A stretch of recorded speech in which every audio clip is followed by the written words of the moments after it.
Yes, my YouTube fans, again, here am I. Yes, this is the voice that you heard in previous videos speaking to the parents. Yes, about where have we gone wrong with our children, why they are behaving in such manner. And I always said it's not only in Jamaica where I'm from, but it's also all over the world, where you see students, yes, fighting teachers, attacking their own mates, yes, and creating such thing that some of them even cause death. Yes, and there are persons who are wondering what taking place with our children. Yes, but I am asking the question, where have we gone wrong as parents? Is there something that we have eased up on, or something that we are not persistent with? Yes, and I believe that the answer to this question is this, that many parents are not persistent in their discipline. I will repeat myself. Many parents are not persistent in their discipline. Let me give you a short story. Yes, when I had my boy, with me. Yes, and he did something wrong, and I was giving him a punishment. And his punishment was that he will not use his tablet. He cannot touch his tablet for 1 week. Yes, for 1 week.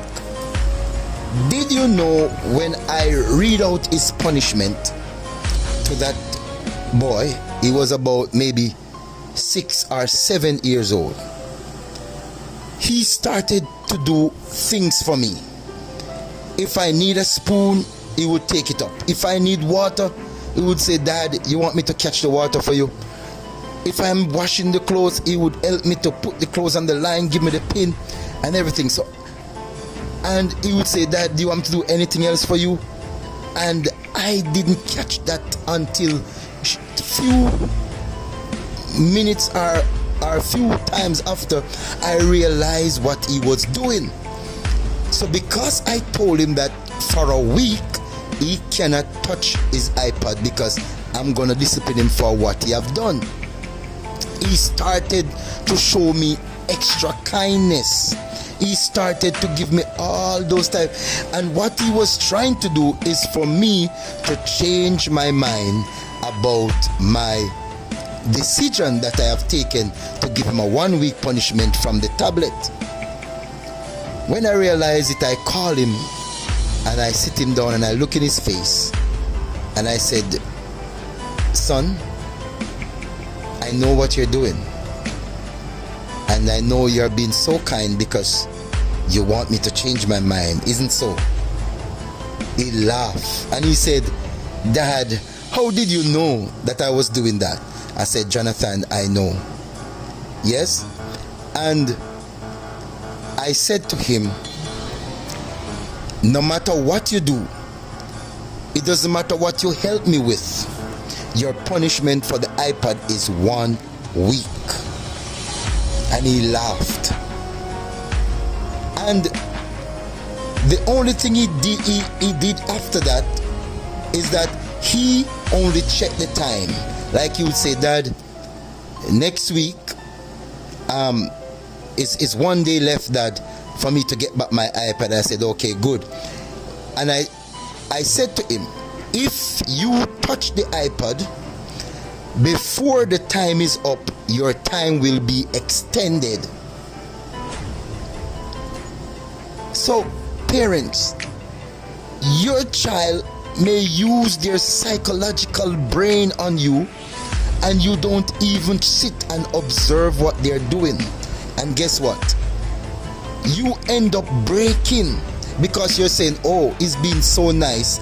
Okay, it's 3 days gone, so let me give him his iPad."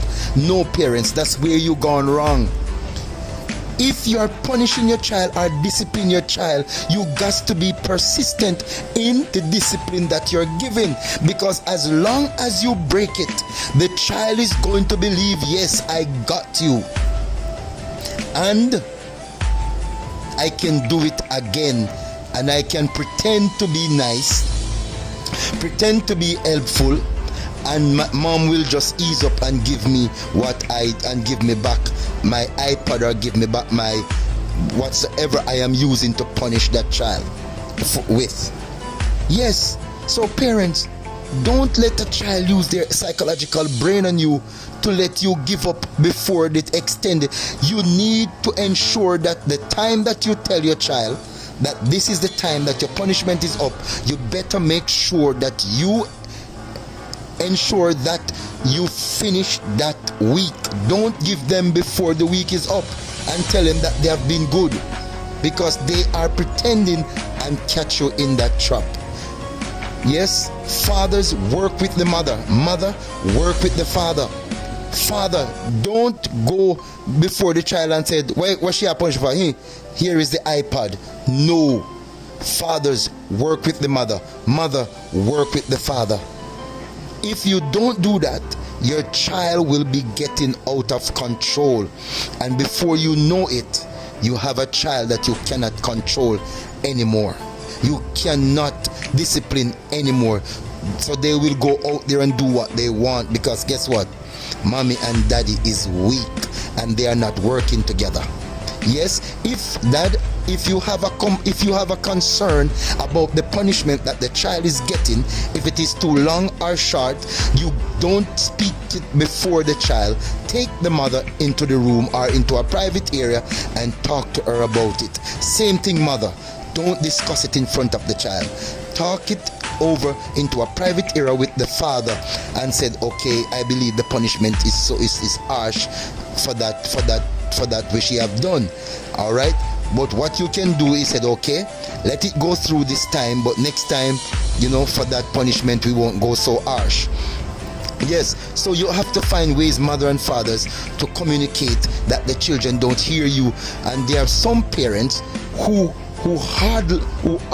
argue over the matter in front of the child, and then the child start to cling now to the one that take up for him.